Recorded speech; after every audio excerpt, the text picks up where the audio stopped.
안녕하세요. 뽀족스람 채널에 다시 오신 것을 환영합니다. Halo guys, selamat datang kembali di Pojok Seram. Hari ini gue akan membahas film Korea yang berjudul Selo. Yuk kita mulai.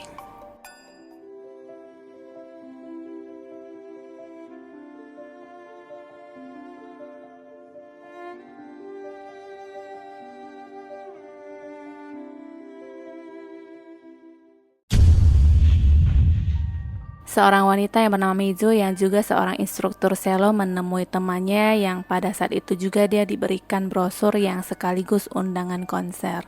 Setelah berbincang-bincang, Mizu pun berpamitan. Sebelum dia pergi, Sun-e memberikan barang titipan dari Haeyoung kepadanya. Seorang mantan muridnya datang menghampiri dan menyalahkan Mizu atas kegagalannya. Terus kalau otak lu gak nyampe, salah gue gitu?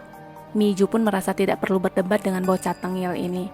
Ketika dia hendak berjalan pergi, murid itu menahannya. Sekilas seperti ada ingatan lain tentang kejadian di mana dia mendapatkan goresan di tangannya. Setelah itu, Mizu pun pergi dengan mengendarai mobil. Dia lalu membuka amplop surat coklat yang dititipkan Haeyoung kepadanya dan ternyata isinya adalah sebuah kaset.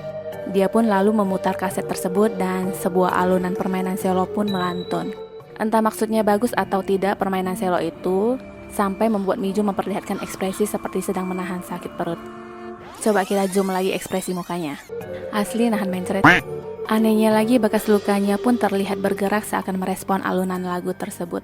Tangannya seperti tidak dapat dikendalikan. Mobil di depan semakin mendekat dan untungnya dia berhasil mengelak.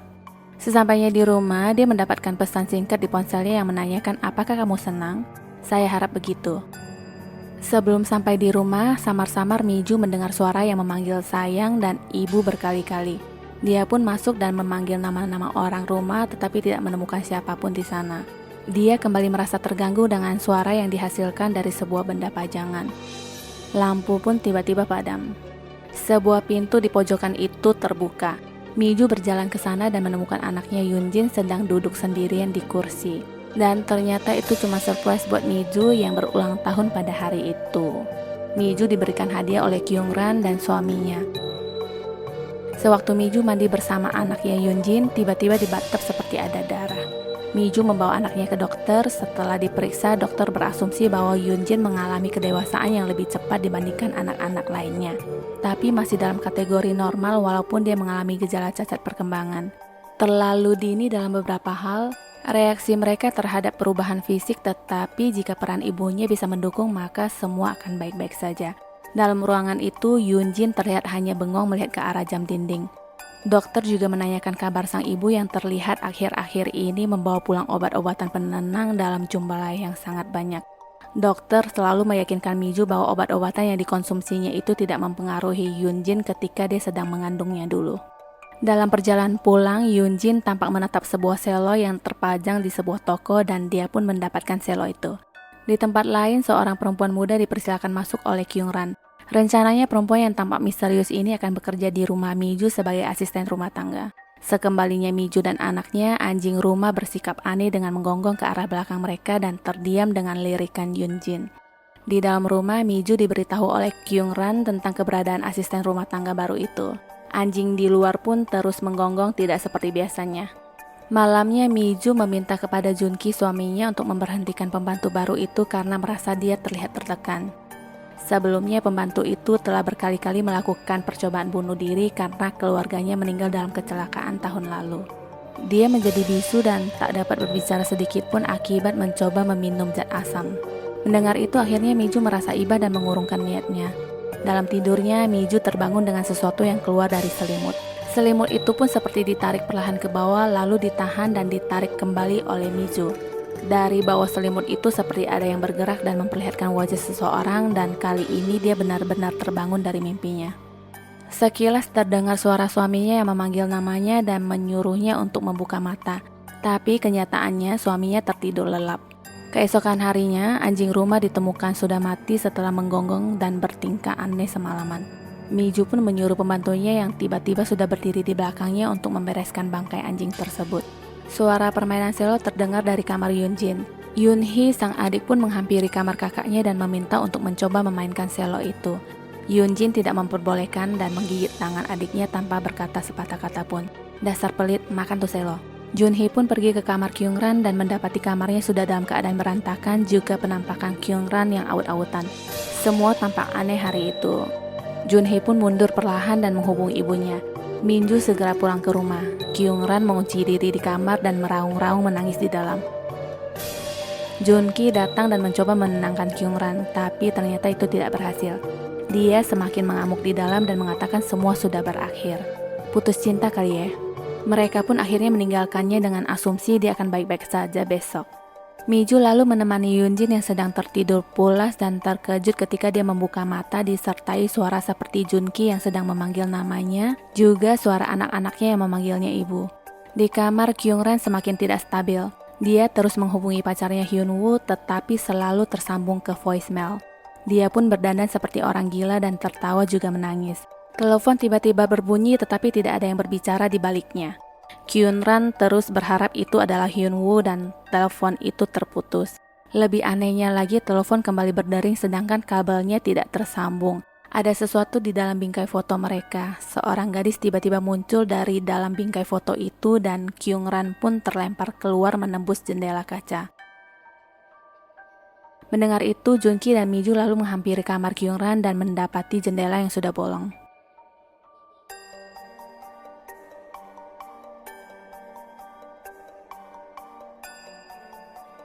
Keesokan harinya dia kembali dibawa ibunya menemui dokter untuk memastikan keadaan mentalnya ketika menyaksikan insiden semalam.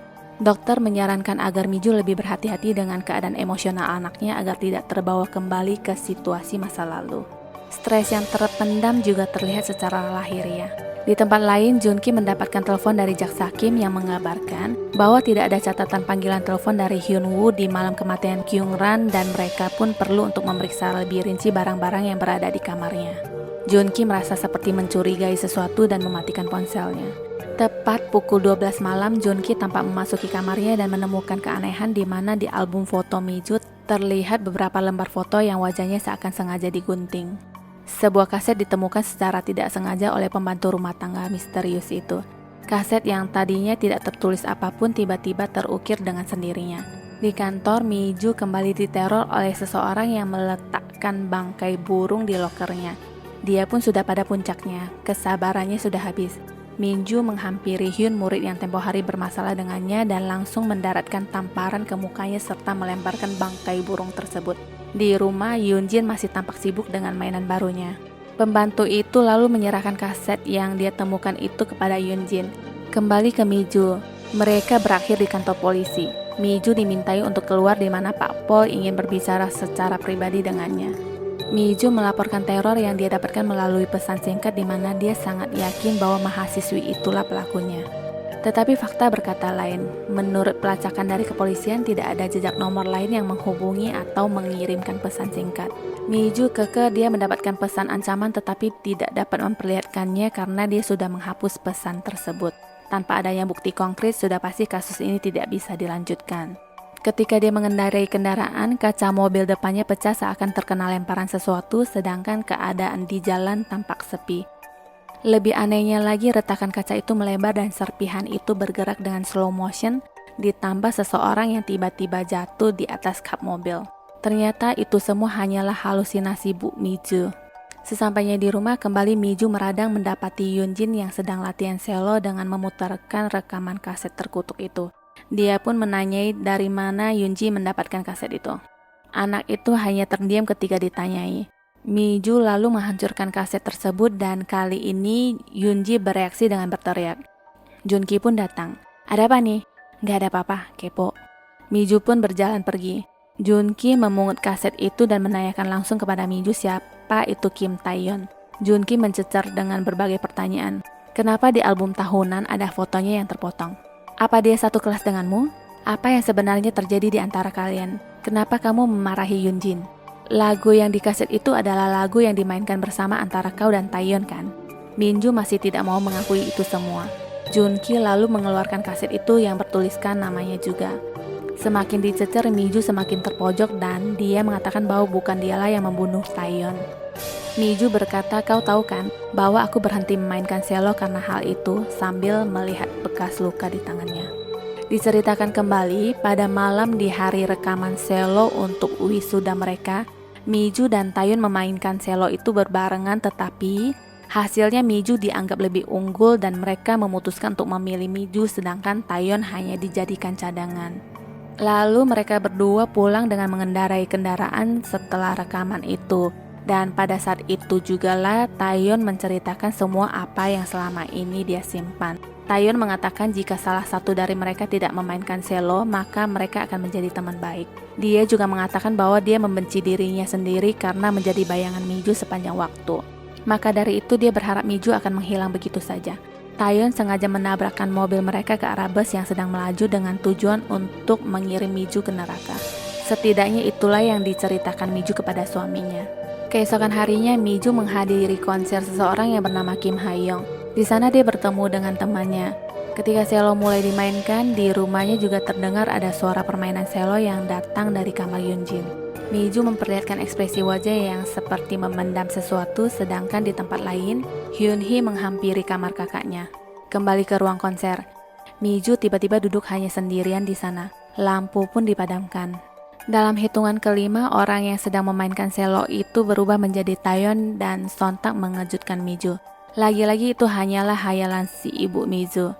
Di rumah, Yoonhee membuka hardcase selo kakaknya sambil mengatakan, jika ada yang sembunyi di sini maka tidak akan ketahuan, bukan begitu kakak?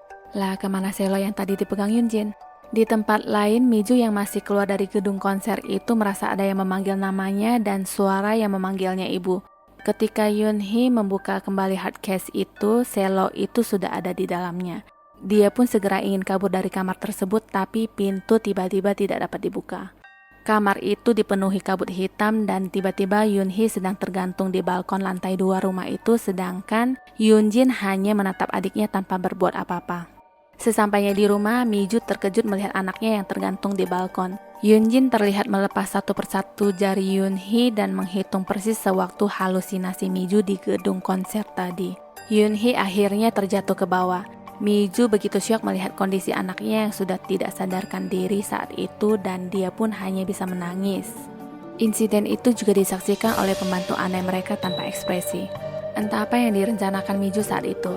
Dia terlihat dari ruang bawah tanah yang mungkin dia menyembunyikan jasad anaknya di sana dan menyuruh pembantunya yang bernama Jisuk itu untuk tetap diam di sana, juga tidak boleh keluar dengan alasan apapun.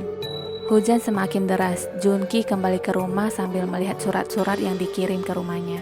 Miju menyambut suaminya seperti tidak terjadi apa-apa dan mengatakan Yoonhee pergi berkemah ketika ditanya oleh Junki. Sesungguhnya Junki merasa sedikit aneh dengan perilaku istrinya, tetapi dia akhirnya tidak begitu menggubris dan dia pun memeriksa satu persatu surat masuk itu di ruang kerjanya. Ada sebuah buku album kenangan Miju yang sontak mengingatkan Junki tentang cerita istrinya soal Taeyeon. Di tempat lain, Miju menangis sedih di samping Yoonjin yang tertidur pulas. Junki mampir ke kamar anaknya dan mencoba menghubungi ponsel Yoonhee.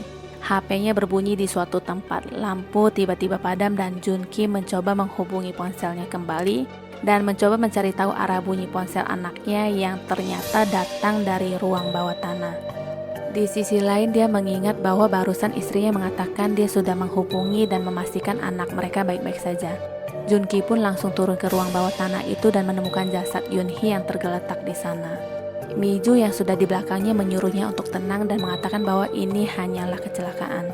Junki menuduh Miju telah membunuh anak mereka. Perdebatan pun dimulai. Junki tidak sengaja terdorong dan tertusuk benda tajam di belakangnya. Miju pun menangis sedih dan Jisuk sang pembantu itu hanya melihat dari atas dan tiba-tiba dia berubah terlihat seperti Taeyeon.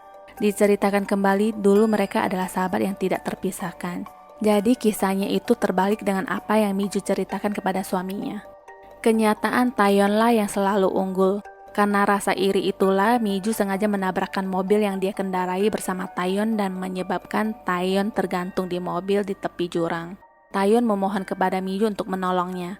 Awalnya Miju menjulurkan tangannya, tetapi di saat itu jugalah dia mengingat masa-masa keberhasilan Taeyeon lalu memutuskan untuk melepaskan tangannya. Satu persatu jari dilepaskan dan akhirnya Taeyeon pun terjatuh ke jurang. Miju menangis antara menyesal bercampur egonya yang tinggi. Bekas cakaran di tangan Miju ternyata dia dapatkan dari insiden ini. Kembali ke masa sekarang. Hantu Taeyeon yang menatapnya pun kini menghilang. Miju segera berlari ke atas dan mendapati hantu Taeyeon yang ingin menaiki anak tangga. Miju seakan tahu bahwa dia mengincar anaknya Yoonjin. Dia pun berlutut dan memohon kepadanya agar melepaskan Yoonjin dan sebagai gantinya, apapun yang dia mau akan dituruti, tapi hantu Taeyeon tidak memperdulikannya dan terus melangkah ke atas. Seketika hantu itu berubah menjadi Jisuk yang sudah tergeletak tak sadarkan diri. Miju dibuat seakan menjadi gila. Tiba-tiba suara permainan selo kembali terdengar. Miju lalu mengambil stick golf bersamanya dan menghampiri kamar Yoonjin. Dia mendapati anaknya sedang memegang selo. Miju pun merebut selo itu dan menghancurkannya. Dia lalu mengurung anaknya di dalam dan menyuruhnya agar tetap tenang. Ketika dia membuka kembali kamar itu, selo yang harusnya sudah dihancurkan dan dibuang keluar kamar sudah berada di ranjang dengan cantiknya, sedangkan di lantai banyak terdapat bercak darah dan Yoonjin yang tergeletak di luar kamar dengan bersimbah darah. Miju menghampiri dan menangisi anaknya. Tiba-tiba dari belakang sebuah tangan menggapai tangannya untuk meraih serpihan kaca dan mengarahkannya ke arah Yoonjin, tetapi Miju melawannya dan akhirnya pecahan kaca itu mengarah kepadanya. Jadi ketika kecelakaan Miju di awal cerita itu, ternyata dia tidak sempat mengelak dan kritis di rumah sakit. Suara panggilan suami dan anaknya itu adalah ketika mereka mencoba menyadarkannya kembali. Sewaktu Miju pertama kali sampai di rumah sakit, tepat setelah kecelakaan itu, gelombang otaknya keluar menjadi 2 tipe panjang gelombang yang berbeda, sedangkan orang normal biasanya hanya memiliki 1 jenis panjang gelombang. Menurut penjelasan dokter, kini dia sudah normal, tapi anehnya dia berpikir semua keluarganya sudah meninggal. Dokter lalu menjelaskan kepada suaminya bahwa itu biasanya diakibatkan oleh stres trauma. Di saat Hyunhee dan Yoonjin menemui ibu mereka, barulah dia sadar sepenuhnya. Miju merasa lega ternyata semua yang dilalui itu tidaklah nyata. Kembali ke adegan di awal cerita yang ketika dia berada di dalam mobil dan menerima pesan singkat yang mengatakan, "Apakah kamu senang? Aku harap begitu." Adegan demi adegan seperti mengulang kembali seperti di awal cerita, tapi bedanya, di hadiah ulang tahun yang diberikan Kyungran tertulis ini hanya permulaan. Sebuah tangan keluar dari sela-sela rambutnya dan mencengkram wajahnya. Tamat. 시청해주셔서 감사합니다. 구독과 좋아요, 공유 잊지 마시고요. 다음 영상 알림을 위해 알람 설정도 부탁드립니다. See you next time.